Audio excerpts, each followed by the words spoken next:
You're listening to The Effective Statistician, episode number 29, an interview with Margaret and Gemma on influencing as a statistician, also known as leadership skills. Welcome to The Effective Statistician with Alexander Schacht and Benjamin Pieske, the weekly podcast for statisticians in the health sector designed to improve your leadership skills, widen your business acumen, and enhance your efficiency. We are doing something new, so please subscribe to the newsletter, as we would like to survey you, our listeners, to actually provide better value to you. You know, data is the best source for getting good decisions, so we would really like to get your advice on what we can do better in the future to even increase the value of this podcast. We are also planning to give you weekly short and actionable advice through this newsletter in the future. Another reason to subscribe to the newsletter. In today's episode, we'll talk all about leadership. And we have two very nice guests here. Both have participated extensively in leadership trainings, both within their companies, but also in PSI. And we'll talk about all kind of different activities that PSI is offering in terms of leadership. But we also go into all kind of different details about leadership, influencing as a statistician, and what you can do better to be more effective and more influential at your job. This podcast is created in association with PSI, a global member organization dedicated to leading and promoting best practice and industry initiatives.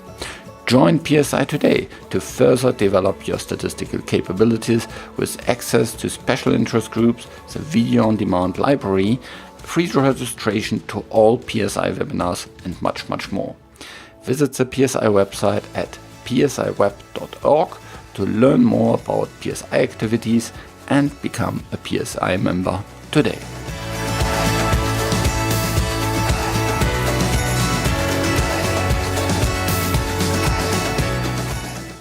Hello, this is Alexander Schacht, and I'm again here with Benjamin Pieske for another episode of The Effective Statistician. Hi, Benjamin. Hello, Alexander. And we have actually two guests today. So we have Gemma and Margaret. Hello together. Hi. Hi. Okay, so let's first start with a little bit of an introduction. Gemma, what is your role at the moment, and what have you brought to the table in terms of leadership? Why is that interesting for you? I've currently run a company called QI Statistics Limited, and I run it with the co-founder of QI Statistics. She started it about 20 years ago, and we're a consultancy company to many types of statistics that are needed, not just pharma, but the food industry, manufacturing, etc. So I do get to see quite a variety of people who've got problems that need to be solved. But my background is actually pharma. I worked at Pfizer for about 15 years and then for Takeda. So I've still got a very active interest in the pharmaceutical industry, and I'm a member of PSI and the RSS and things. So this topic for me has come up a number of times, certainly in the last 5 years, that there's a bit of a gap in the market for people to be able to develop their leadership and influential skills. And I know it's something that I've been working with Margaret at UCB, where her group certainly have taken this on and done lots of work in this area. Okay, very good. That nicely leads over to Margaret. So, Margaret, what have your career been looked like now, up to now, and why is leadership important for you? Well, Alexander, I've been in the pharmaceutical industry for almost 20 years now. And prior to that, I worked in academia, in oncology research, engineering and finance. And so had a varied career. But in the pharmaceutical industry, my current role now is at UCB. And I head up the stats group there, which includes early phase statistics, an innovation group and the late stage group. So leadership, as Gemma mentioned, we've been working on this in UCB for a couple of years now. And I think for me, leadership in terms of statistics is around being more influential. My interest in this area has been sparked by seeing that technically, usually the technical issues are not the problems that we have in being influential on teams, but often it's the influencing skills to get our ideas or even sometimes identifying issues and correcting them with the teams.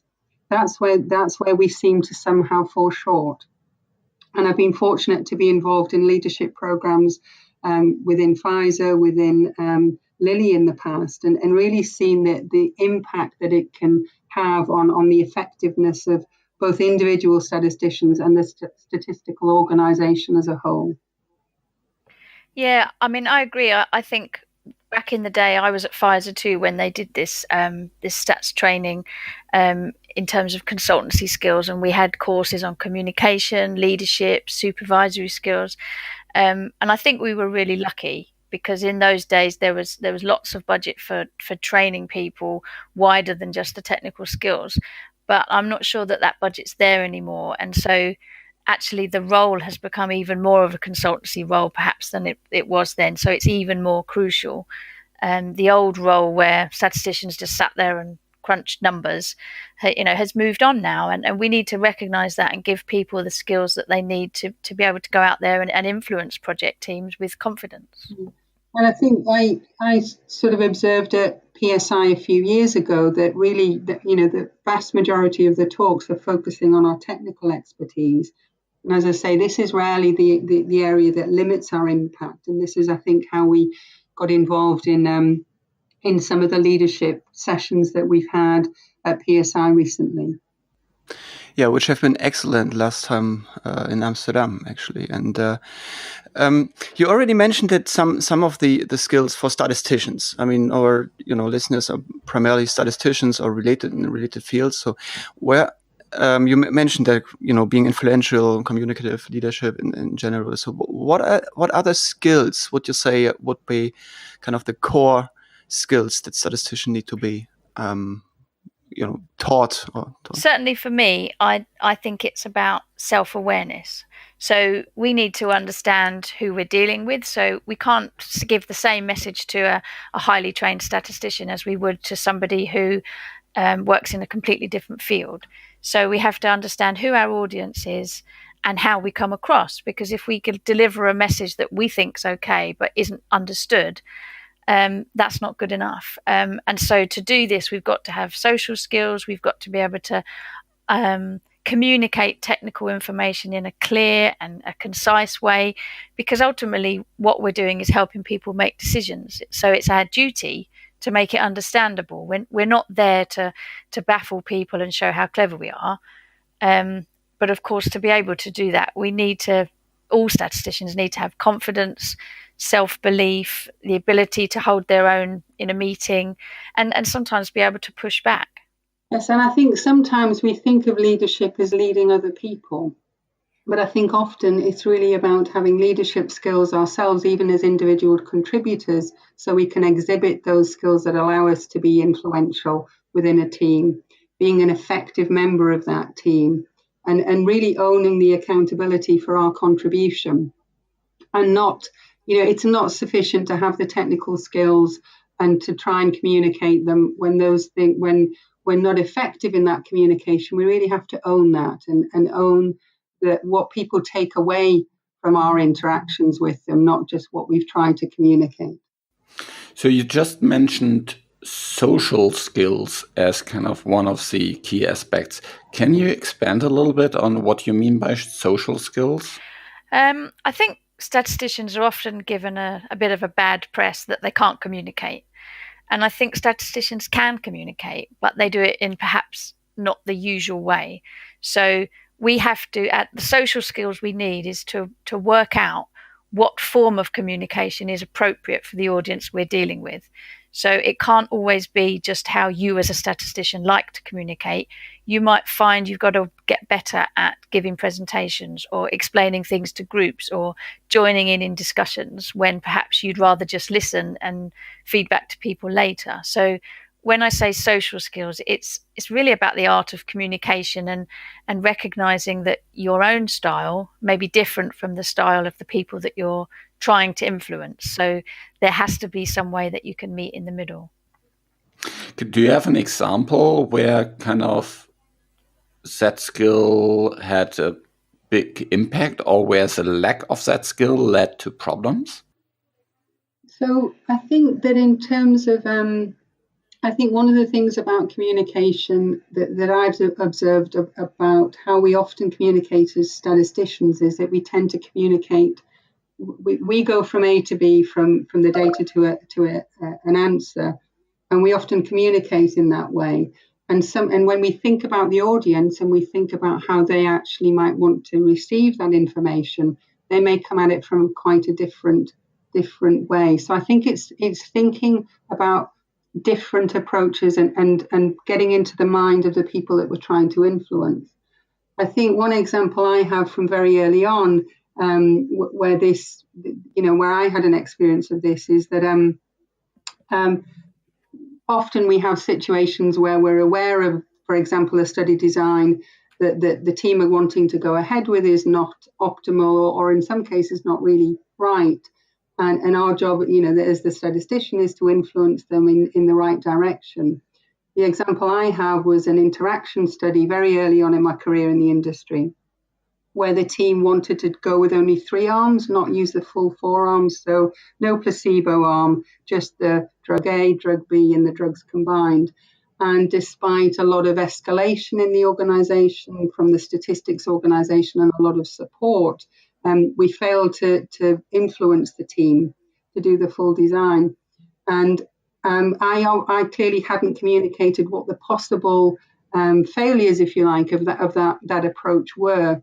And so they went ahead with this abbreviated design, and we did have some unexpected adverse events in the test drug arm, which we couldn't explain because we didn't have a placebo arm. And so unfortunately the study had to be rerun. And so that's an example where not being effective in really in explaining to the team what the possible outcomes were meant that the study went ahead in suboptimally, and then actually had to be repeated. Yeah, and actually I've got a similar example, which luckily for me worked the other way, where I had to step back and think differently. It's a simpler example. I was trying to convince a project team that they needed to increase the sample size on a study they were running, and obviously they didn't want to increase it, as is always the way. But in the end, after many meetings just tearing my hair out, my supervisor, who actually I was really lucky, I've always had very good supervisors, and I think this is key to developing communication skills and all these types of skills we're talking about in people as they go through their careers. Sorry to sidetrack. But my supervisor suggested that I present scenarios of the end result of possibilities that could happen with each of a range of sample sizes and what they would and wouldn't be able to show. And this kind of scenario method worked really well because it was just a concrete answer for them. They didn't care how I got the numbers and which formula I'd used and variances and the assumptions. They just wanted to see what different numbers would give them at the end. And the how, I realized, was actually only important to me. And I think we have to remember that as statisticians, that sometimes we want to give all the background and the information and why I did it and what I needed to input, because we think that that's useful and interesting and shows that we did a thorough job. But actually, the audience doesn't care about that. They just want to see how it's going to affect them. And so I think we have to try to be a bit more creative. And certainly that example where we thought about it from a different perspective and used these different scenarios worked really well. And the project team after that used to say, give me scenarios of what would happen. And so then that became their preferred approach for everything that we wanted to change. Talking about the different aspects or the different skill set for the statisticians. I think you mentioned, for example, the confidence, and confidence is some, where people need to get, more secure or more overcome their insecurity and everything. So what are the usual mindset issues? I mean, where do statisticians struggle from being more influential or to take the leadership on their projects, for example? I think from my experience, I think that often we do think differently, often to the rest of the team. But often we use this phrase, start with the end in mind. And I think that's something that we absolutely do as statisticians. We're thinking about the analysis, we're thinking about what we're going to do with the data. And I think that mindset can actually be very powerful in helping us see what we, the impact of what's being proposed in terms of design, etc.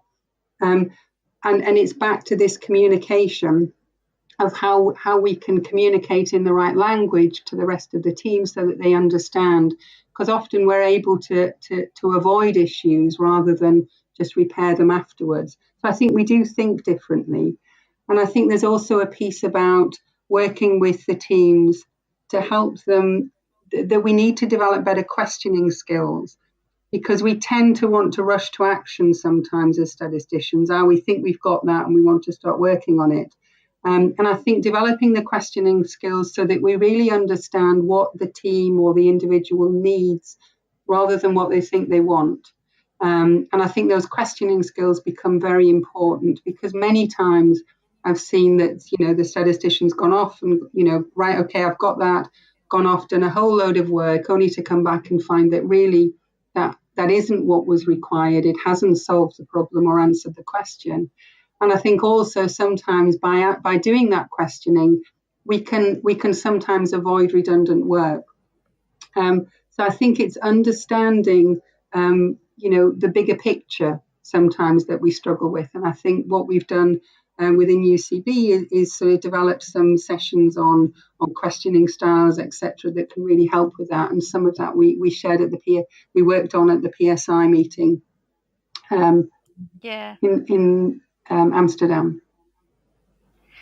And I think that for me, another thing that I see quite commonly, and it's happened to me as also in terms of mindset, is that it's quite common to meet statisticians who think that perhaps everyone else on the team knows more than me, or I'm not senior enough to speak up at this meeting, or even they won't understand it because the stats are too complex, so there's not really much point me saying anything. And I think generally as a profession, we live with the bad press that goes along with any technical or very scientific job role, and particularly that statisticians are basically just a group of people who try to manipulate data in a way that shows what they want it to show. And so having this as a starting point when we start our careers and when we go into a meeting, having that backdrop constantly there, it's not easy. And I think that's something particularly we've got to try and educate people and get rid of that and overcome that. Yeah, I think it's really about being a true team member of the cross-functional team and not being kind of a consultant or advisor or some kind of outsider. And I think if you are that, then you really want to understand why do you do things. So you want to see the bigger picture, and you want to engage with the other people, that you understand what specifically will be the result that we want to achieve. Because I think I found that really interesting what you said, kind of we look from a data to the results kind of part, whereas lots of other functions are more trained the other way around. They want to say, okay, this is what I would like to communicate. Give me the data for that. Yeah. And so being able to switch between these kind of two ways, going from data to results, but also going from kind of results back to how the data would need to look for that helps a lot. You also said that kind of it's really important to not assume that you understood everything, because then you may, say, "Oh yeah, thanks, I understood what you want from me. Go away and come back," and then you kind of completely missed the point. That's a quite difficult one, because how can you make sure that you're aware about this blind spot? I think I've certainly sat in meetings where possibly a clinician would say, I need to know this. And then the statistician just writes down, they need to know this, and goes away and does it. And does what they think the clinician has asked for. And by the time they bring it back to the clinician can't even remember asking for it, because it was just a throwaway comment. It was a thought they had. It wasn't necessarily a please go away and generate an analysis that delivers this. And so I think sometimes by engaging more in the conversation and teasing out the bits that are actual pieces of work, why they're required, we sometimes end up at a very different place than the first comment that was made by the clinician, because often what they're asking you for isn't really going to give them the answer that they think they're going to get. So I think what Margaret was referring to is that by using effective questioning and teasing out what it is their ultimate goal is, we often realize that what they really want is something completely different than their initial request. And I think that touches on two things, back to what you said, Alexandra, about being a really effective member of the team. I think when statisticians get into that position of being a really effective member of the team, they are incredibly invaluable. And we see in a number of organizations, statisticians taking on the role of clinical leadership for a program. So I think that's very important, because I think our skills are much more transferable than we realize sometimes. Yeah, and it goes full circle, because I think if you work in a project team where you're valued, you become more willing to make suggestions and push back and question and become more engaged. And so therefore you gain more confidence, and with confidence comes the ability to ask more questions. And it's this kind of a vicious circle, and it works both ways. It works upwards and it also works downwards. And it's trying to ensure that we feel supported and that there are people around us that value what we do, I think helps massively. And I think I would just add one more thing around the kind of understanding. I think sometimes we assume the other members of the team understand more about statistics than they do. And so when they're asking for something, we assume that they've understood what that is and the implications, etc. And I think definitely we should always question that. Because sometimes they don't, and actually our questioning to help our understanding can often help them better understand, what statistics can bring to the table. Yeah, what I usually do in these kind of situations, I try to rephrase what I understood in, let's say, more non-stats language, so that they can actually then, reflect on it and can see, is this really what they wanted to hear?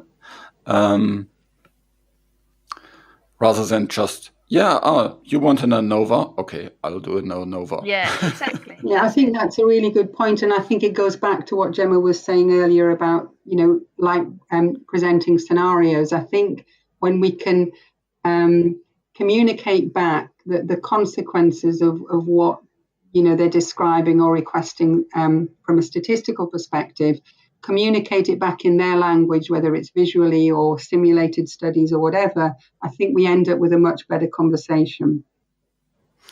Yeah, and the conversation is, a slightly different point, but it's also important to avoid misunderstandings, especially if we work across different companies or departments where, for example, abbreviations may be completely different. So starting a discussion is always an excellent point in avoiding any issues in communication. Yeah.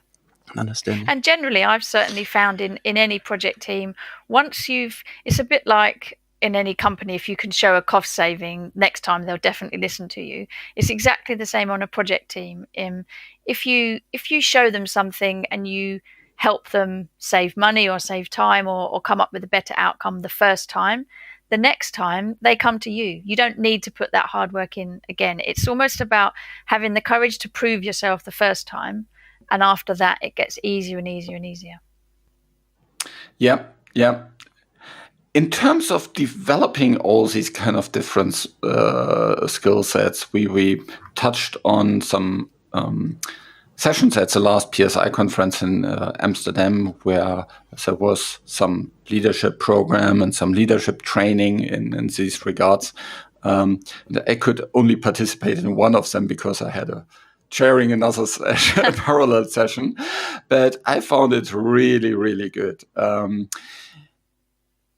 But in general, there's lots of different leadership programs. And, some people believe that, leadership is very general and, we could send, statisticians to these, general leadership programs and, put them together with the sales and the marketing people all into one, leadership program. Why is it actually beneficial for statisticians to have a tailored course for them? My personal opinion is that by the nature of why they went into their job, or just their personality type, most scientifically minded people, they're quite interested in having these tools and seeing how they work, associated with these types of skills we've been talking about.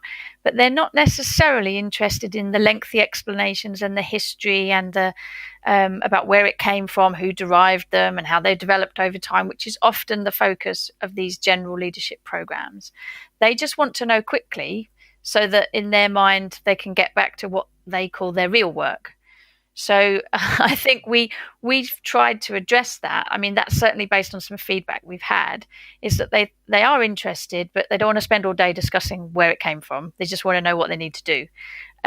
So we tried to give enough background to make it, stand up and be real, but not the unnecessary detail. So we are also able to focus on the particular real issues and examples that we've seen as statisticians in the pharma industry, and how you can apply them to situations that are believable for these people.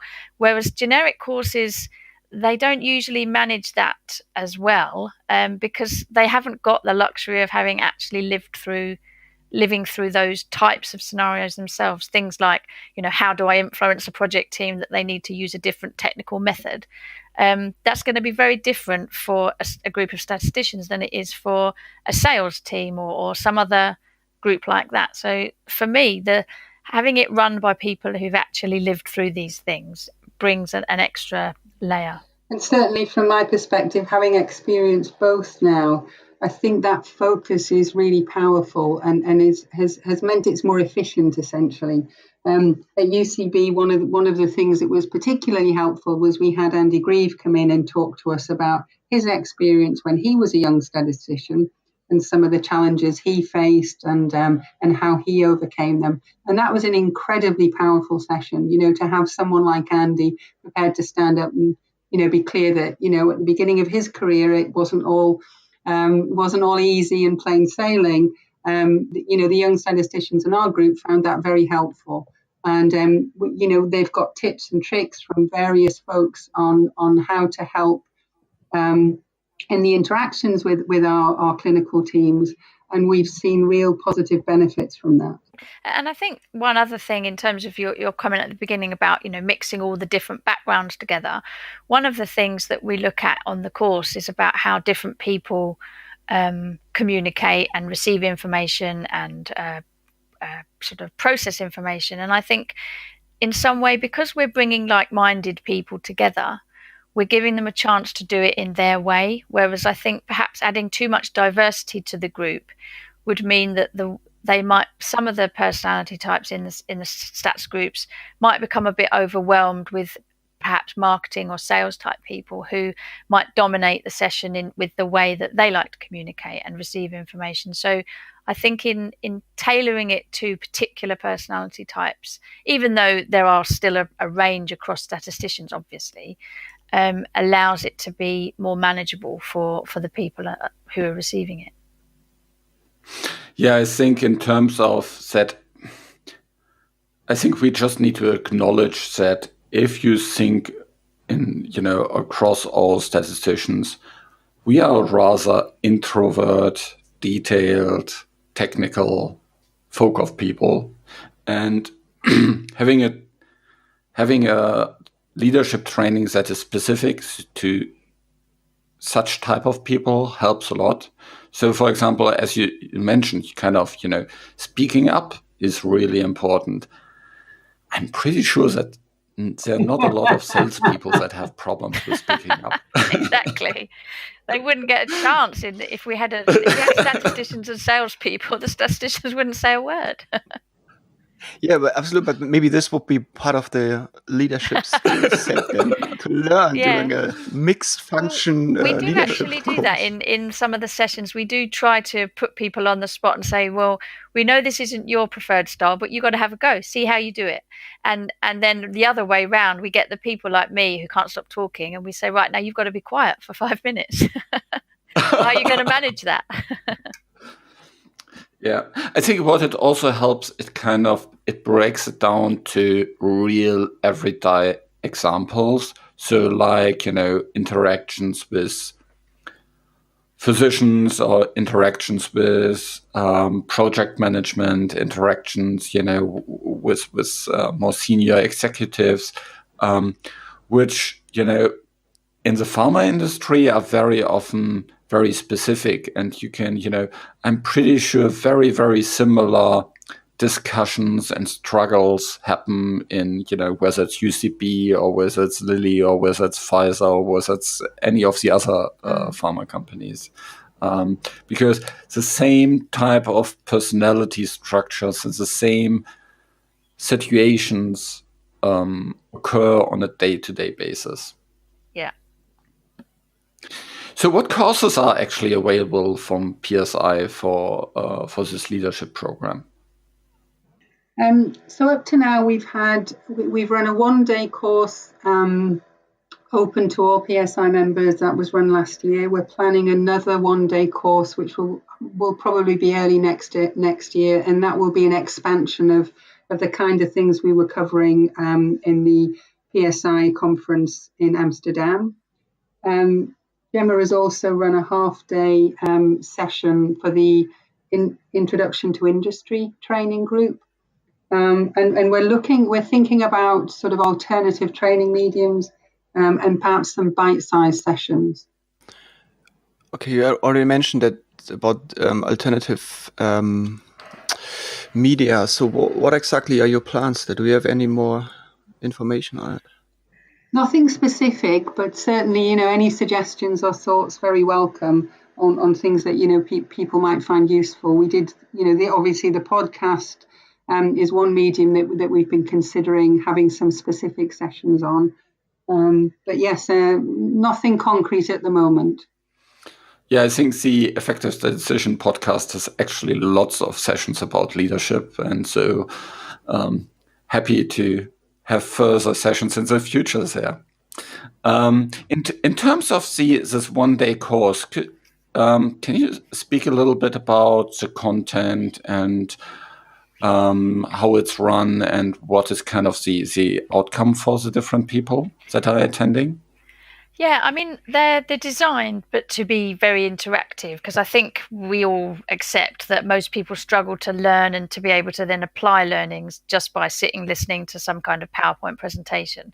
They have to actually live through it, especially with these types of communication and people skills. So we usually divide the day into, say, 4 different topics or something, and we start each topic by showing why a particular skill might be useful, usually in a slightly mystical way with some kind of game based on a pharma scenario, something like doing a jigsaw or having to colour a page in or build a tower, and people are at that stage kind of wondering what on earth we're doing. Then we sort of, obviously issues arise whilst that's going on, and then we talk about where and why the problems arise and draw parallels to their work situation and how to tackle and overcome them. And then often it's the participants who actually come up with their own best solutions, and people share the tips and the tricks. So it's really more of a workshop than a course. And often, we try to make it memorable, but in a good way. So they have fun doing the game, and it's usually a bit silly, and they get to work with people they've never met before. And in doing that and sharing experiences from different companies, just as you said a moment ago, we usually recognize that everyone has the same experience, even if they're in different companies and different stages in their career. And so then they can actually share, well, this is what I did in that situation. And other people can then take from that and think, oh, actually, yeah, that might work for me, or, something they've seen somebody else do. So it's very much a hands-on learning as we go through the day. And the topics, so far we've done things about the Myers-Briggs personality type. We've looked at questioning styles, as Margaret said. We've looked at how to work in a team effectively and the different roles that team members can take. What else, Margaret, have we done? I can't think now. We did the visualization of data and looking at the conference about how people perceived things differently when they looked at data, and sort of putting the statistician now in the role of the other people that they often try to influence and making them see it's not quite as easy as we perhaps make out it is. Yeah, that session was actually the one I attended at the PSI conference. Yeah, I remember. It was really memorable. And I was really wondering why everyone else was so much easier able to provide the results. But we don't want to tell too much at the moment, because otherwise we convince. Can't do it again. Yeah. You can't do it again. Yeah, for the other meeting, I do remember coloring the nice coloring the jigsaw to show teamwork, and we have another one that we've done in which is you can't really do at the conference, but we've done in a one-day session where we get people to build a tower. And it's a competition. Everybody likes a competition, and they have to balance a marshmallow on the top of the tower.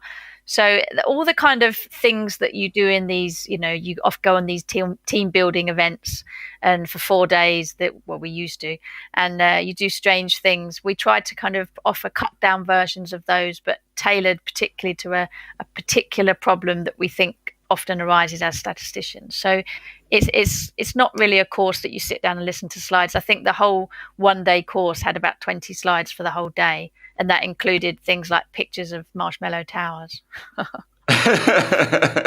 Very, very nice. I like such interactive days. Yes. These are the things. Yeah. And certainly that the feedback we've had is that, for these types of skills where it's not a matter of saying to someone, you need to communicate better. You have to actually practice doing that and do it in an environment where you feel safe. And we always make that clear at the start of the day, that we're not going to embarrass you or make you do something you're uncomfortable with, but actually you'll get more out of it if you practice it here and than if you just sit and listen and don't join in. So who's the target audience for these courses? Who would benefit most? I think that's the easiest question, because it's everyone. Yeah, certainly. It really is. I suppose that if you really had to pick a group, if you wanted to focus, it would be people perhaps with, say, less than 10 years experience, purely because anyone who's been around perhaps more than 10 years may have seen some of these things before in trainings that they've had. Whereas I think more recently there hasn't been as much training given in companies. But actually having people on the training course who've already, done these things before is usually really useful, because every time you do the training, it's never exactly the same, and you usually learn something new about yourself or other people. I certainly, every time I give the training or similar types of training, which I do, as a job, I always find something new that comes up that somebody will suggest as a response to something I've said, and I think, oh, crikey, I hadn't thought about it in that way. So Margaret's right. It's literally everybody can benefit from these types of training. Yeah, certainly. And I think even within UCB, we've done this a number of times with different groups, and even our most skeptical attendees who were not at all wanting to be engaged at the beginning. I've had people come back and say, really enjoyed that. Didn't think I would get anything from it, but actually I did. So It wasn't as bad as I thought. Exactly. I maintain really, I enjoy it, and every time I do it, I get something else from it. So I think it's something we can all benefit from. And even if you've done it before, it's good to have a refresher. Yeah. Yeah, it's really, I think this leadership and influencing skill set, you can never stop learning. Exactly. There's always further things, and there's always, things that you weren't aware about. And also kind of sometimes you just see a different way to how it's explained. And if you then want to, if you're more experienced, if you're already 15 years in your company, you see how you can actually also teach it and explain it to more junior other people. So take the learning and, help your mentees to understand that. So I think it's brilliant that it's for everybody. Absolutely. And even if you have 15 years or whatever experience and had these topics many times before, it is the audience or the interaction that is changing. So the people are changing, different teams, different personalities. So you never stop learning. And I think that's absolutely right. And as Gemma said, it's the format of the day. The learning is not really coming from the person standing at the front. It's coming from the group dynamics and what you learn as a group from each other. Definitely. Yeah, I mean, quite often I'll put a slide up with a question on it, and I don't know the answer. I'm just hoping someone in the room does. We see ourselves more as, we're not claiming to be experts. We're claiming to be people who've recognized that these are issues and wanting to facilitate a session on overcoming the issues. So we're more facilitators with experience, I would say, than we certainly don't claim to have all the answers. Yeah, but it's important. What we mentioned before is to raise the questions. I mean, without raising the question, and that's our job as well, it's difficult to get the answers. Thanks so much. That was a really, really helpful interview on this important topics that we have here on the podcast from time to time. And so for all the listeners, look out for the PSI homepage at psiweb.org. There you will find new events that are coming up in terms of leadership courses. And of course, stay tuned to this podcast because we will have further interviews and sessions about leadership like we had already in the last episodes of this podcast. So thank you, Gemma. Thank you, Margaret, for being here, and I hope to have you back again online soon. Okay, thanks very much for inviting us. Yes, thanks. Bye. Bye. Bye. Bye. I hope you enjoyed the show, which was created in association with PSI. Don't forget to subscribe to the newsletter. I mentioned the survey and also the weekly actionable advice at the beginning of the episode. Thanks for listening. Please visit theeffectivestatistician.com to also find the show notes and learn more about our podcast to boost your career as a statistician. And if you enjoyed the show, please also tell your colleagues about it.